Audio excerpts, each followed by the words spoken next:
Did you know that there are multiple cancelled Star Fox games? The first cancellation in the Star Fox series was a sequel to the original Super Nintendo game, simply named Star Fox 2.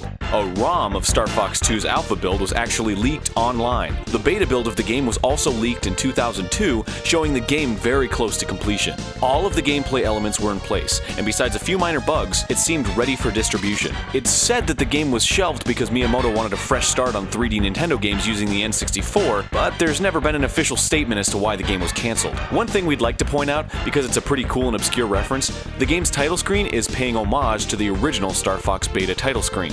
The second Star Fox game to kick the bucket was Star Fox Virtual Boy. Star Fox Virtual Boy was shown as a tech demo, presumably because its space combat was a good demonstration of the Virtual Boy's 3D capabilities. The game was cancelled, obviously, because of the incredibly poor sales of the Virtual Boy, and the only people to ever see it were the attendees of E3 and the Winter Consumer Electronics Show of 1995. The footage you're watching right now is the only known footage of the game to exist. In some respects, the game lives on. Nintendo released their vision of a 3D Star Fox game with Star Fox 64 3D on the 3DS.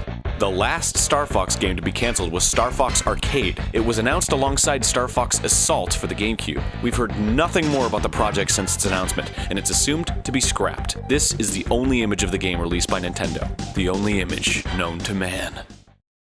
Now this is a pretty interesting theory. Here you can see Fox McCloud. Duh, right? Well, take a look at his legs. They're robotic, and so are all the legs of all the other pilots in the Star Fox universe. The theory goes, their legs were amputated to stop blood rushing out of their upper body and into their lower legs under the intense G-forces. This would make sure they don't pass out from lack of blood flow to the brain. Modern fighter pilots in real life wear tight clothing around their legs, stopping the blood rushing into their legs and preventing them from fainting. So this is a similar principle. There is an argument against this theory that the R-Wings are actually equipped with a system called G-diffusion that reduces the intensity of G-forces inside the ship, but this concept wasn't introduced to the Star Fox universe until Star Fox 64. This metal leg concept is also referenced in the Super Smash Bros. Series, where Fox clearly has robotic legs. In the newer Star Fox games, Fox seems to have normal organic legs with big boots, but the modern design was remodeled by Rare, not Nintendo, for Star Fox Adventures. It seems the original vision for the Star Fox pilots was a little darker than we all realized. There's a hidden Star Fox reference in The Legend of Zelda Majora's Mask. Once you've collected all the masks on the second row of your inventory, you might notice something. The first mask is the Khitan mask, a fox. The second mask is the Bremen mask, a falcon.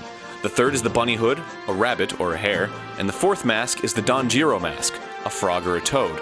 The fifth mask is the Mask of Sense, a pig. In order, these represent the entire Star Fox team. In addition to Fox, Falco, Peppy, and Slippy, there's also Pigma, who used to be a part of the Star Fox team. He betrayed Fox's father James and joined forces with Andross. This isn't the first Star Fox reference in a Zelda game either. There's an enemy R-Wing hidden in the code of Ocarina of Time. Though it's not presented naturally in the game environment, it can be accessed using cheat codes. In June 2011, Nintendo President Satoru Iwata interviewed some of Ocarina of Time's developers for his web series Iwata Asks. In honor of Ocarina of Time 3D's release, Satoru Takizawa, who designed many enemies for the game, brought up the topic of the complexities of boss physics. He revealed that the movement patterns for the boss Volvagia were copied from how an enemy fighter tails an R-Wing in Star Fox 64.